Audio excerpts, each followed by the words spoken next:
Hi, Chris Tellion here of GamKeto, and what I want to talk about today is that real game development beyond the game jam, rapid prototyping kind of scale is a marathon and not a sprint, and you gotta pace yourself accordingly, right? Someone who runs a marathon doesn't just do back to back to back sprints; they'd fall apart. Can't do it. When I first started clubs like GameKeto Club, my first one, established processes, I think it's 2004, 2005 or so. Uh, at the time, 10 plus years ago, right, people were impressed that it took us 6 months to make a game. Only 6 months. We can make a whole game in just like a semester or half a year. And more recently, with my second club, the one started in 2010, people were by then impressed we could stick to the same game for half of a year at a time. That we didn't constantly get distracted and yanked this direction and that by game jam this, prototype that, and just doing a new different little side distraction every single day. That we could stick to the same project week after week, making continuous progress on it to come up with something bigger. And it's the same kind of process we use in GameKeto Club. But some of those distinctions, like I say, have to do with the fact that you have to pace yourself.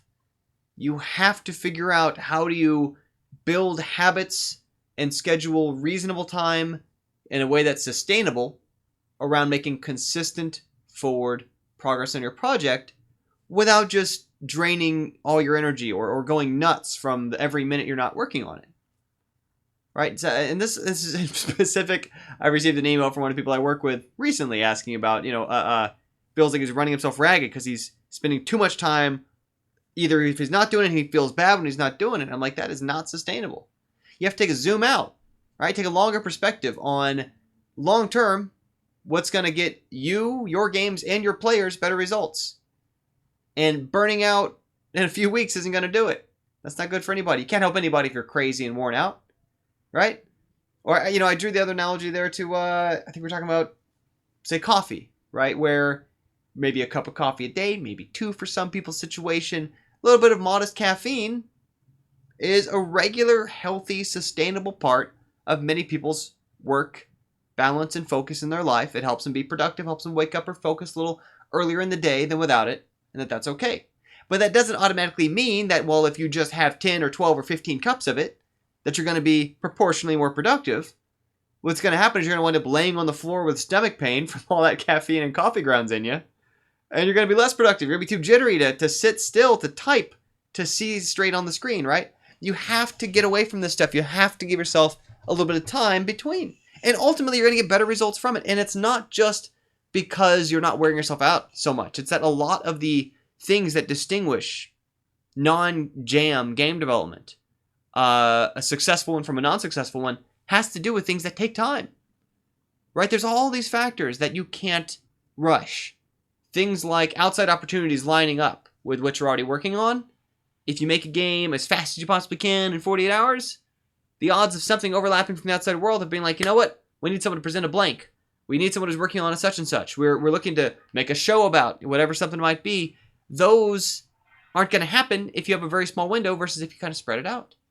In terms of being able to get feedback from other people, not rush them, to let them try it, give you feedback, have time to move their changes, that's got to happen slower. It's got to learn how to pace yourself.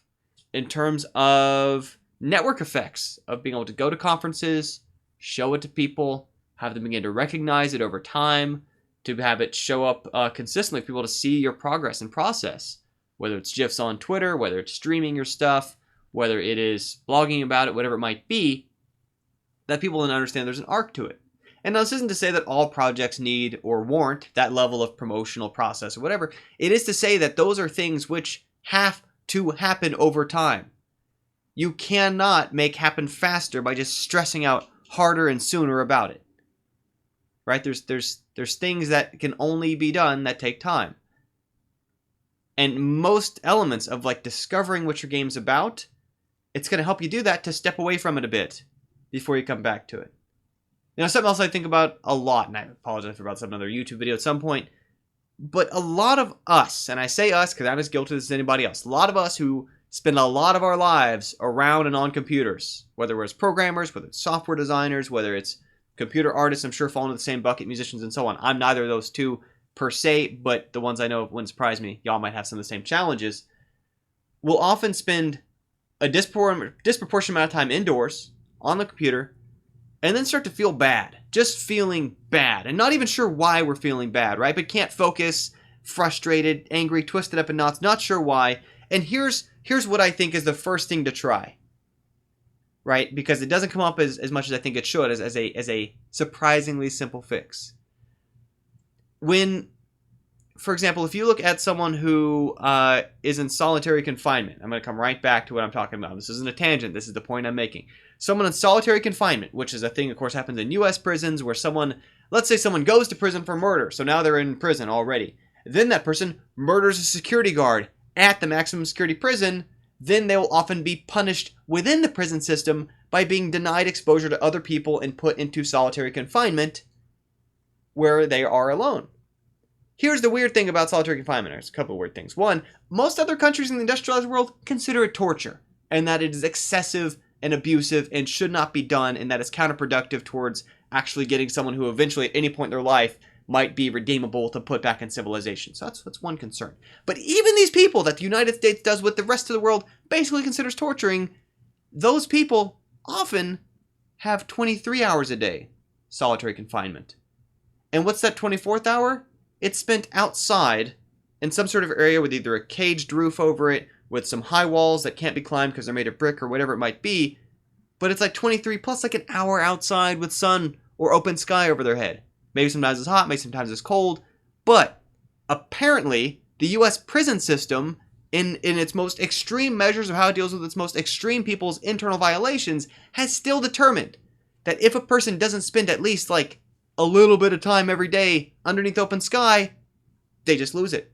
They just become unmanageable, right? You can't work with those people. And yet here, so many of us, as essentially free people by most workable definitions, will not find even 15, let alone 30 minutes a day to spend outside in some way. And I'm not a nature person. I'm not trying to tell you to go out and play outdoor sports or to go for jogs outside. That might be great. All I'm saying is, if you have a patio, a porch, sit on it a little bit occasionally, and I think it's gonna help you find your brain just sort of settling back down. If you don't, going for a walk around the block to the convenience store and back can be helpful, right? If it's just down the street and back, whatever it might be. This sounds so dumb, but if you were eating 100 calories a day or 4,000 calories a day and didn't feel good, first thing we look at is, well, okay, maybe there's a reasonable amount of intake you need of food to function correctly, right? If you were really, really not drinking enough water every day, would be like, maybe that's why you feel crummy. And if you feel crummy and you never, ever go outside, and this sounds so stereotypical, so I feel bad saying it, but it's true, and it affects a lot of us, because in our brains, we think it shouldn't matter, right? Would I do that 1 hour a day, or half an hour a day, or 50 minutes a day? We think it shouldn't really matter. It does. It absolutely does, and it's part of why geniuses like Steve Jobs, etc., would talk about how they'd go on walks to clear their heads, to get better ideas, so when they came back to it, they have better ideas, better results, better realizations. They've got some distance from it. You got to get out of your head. And all this is just to go back to the point of thinking longer term about your project, taking a zoomed out perspective on what's best for you and the game. And I'm not saying to never work on your game. I'm not saying that a walk in the park should be calculated as part of your productivity, whatever. What I'm saying is that in the scope of things, if your concern is what's best for you, your games, and your players, it's finding some kind of balance. It's finding some way to pace yourself sustainably. Now, another technique I talked about with this guy who I'm working with that might be helpful to some of y'all is that when setting goals for times and schedules, because he found he was setting unfair, unreasonable schedules for himself, I find it's useful to kind of think of it as 3 different kinds of factors. So rather than saying, okay, I have to do 15 of something by Thursday, right? And say that's going to be a little too rigid to have that kind of flexibility you need. What I find is useful instead is to think in 3 terms. One is, what are the time windows every week that I'm trying to put towards this?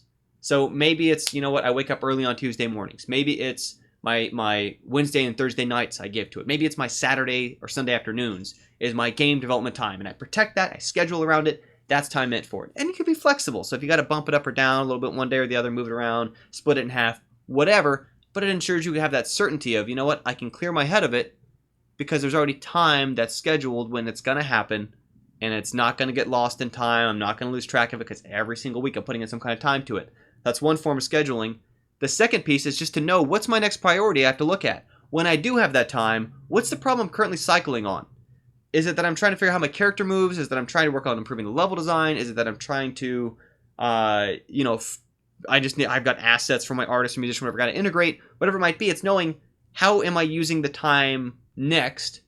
And then the third piece is just what protects you from cycling indefinitely on any given element. That's because any one of these pieces could be worked on in a 12-year version or a 12-hour version, depending on where you kind of draw your lines. The third piece is just at what milestone on the calendar am I going to reassess?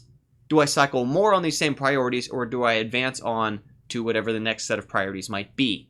Now that I've locked my jump mechanic, I can work on designing levels. Now that I've got a level system editor in place, maybe I can find some level designers to work with me, whatever it might be. So anyway, let me just go over this again. The topmost is what's the time you're scheduling each week, hours of windows or evenings or whatever it might be to work on your games. Second most is what's your top priority to focus on when you have that time, and then let your brain not focus on it when it's during the time. Let your brain focus on it when it's during that time. And the third is at what time milestone are you going to come to a decision about whether you revisit those elements with another cycle, or whether you decide, these are good enough for this current pass, we're going to move forward. You can always come back and revisit as a later pass. Sometimes it's easier to make decisions based on how things hang together when you have more systems kind of stood up in first pass in place. But anyway, it's it for now. I feel like I rambled and already covered a lot in this time. But basically, you got to take better care of yourself. You got to pace yourself. Like I say, game development at a non-jam scale of development has to be done with a sense of how do you schedule it around your life and into your life in a sustainable way that's healthiest for you, because otherwise you're not doing your game or your fans or your customers or whoever any good if you're running yourself ragged. So that's it for now. Chris Stein on Game Keto. Thanks for tuning in. Subscribe and like if you haven't. I would appreciate it. And I look forward to playing your games in the future.